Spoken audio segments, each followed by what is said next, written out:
দুপুরে রান্না করবো পাঙাশ ট্যাংরার ঝাল। পাঙাশ ট্যাংরাটা পেটে তেল ডিম সবই হয়েছে।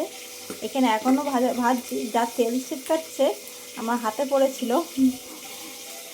মাছটা ভেজে তুলে নিয়েছি, একটু পাঙাশ ট্যাংরা যে তেলটা ছিল সেই তেলটা দিয়েছি।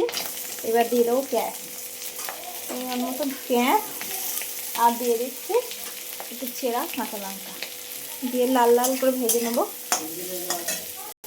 পেঁয়াজটা লাল লাল করে ভেজে নেওয়া হয়ে গেছে। এবার পরিমাণ মতো একটু রসুন দিয়ে দেবো। রসুনটাকে দিয়েও আবার একটু লাল লাল করে ভেজে নেব। রসুনটা ভাজা ভাজা হয়ে গেছে।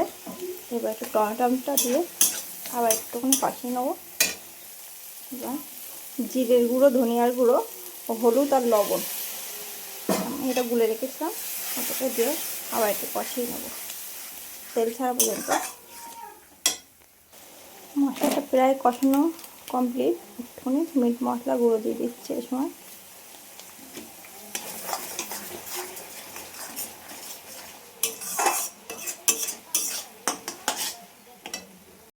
মশলা কষানো হয়ে গেছে। এবার পরিমাণ মতো জলটা দিয়ে দিলাম।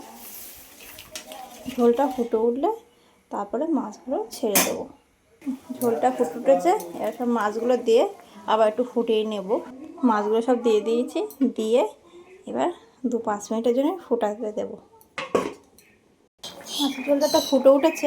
এবার আমি একটু গোটা গরম মশলা বেটে নিয়ে এসেছি, সেই গোটা গরম মশলাটা সব দিয়ে আবার একটু 2 থেকে 3 মিনিট আবার একটু ফুটিয়ে নেব।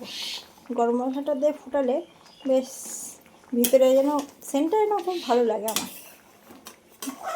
আর দেওয়ার সাথে অনেকে আছে কি গরম মশলা বেটে সাথে সাথে দিয়ে বন্ধ করে দেয়, কিন্তু আমি কিন্তু তা করি না। আমি গরম মশলাটা দিয়ে 1-2 মিনিট ফুটিয়ে নিই। আমার ট্যাংরা মাছের ঝাল কমপ্লিট।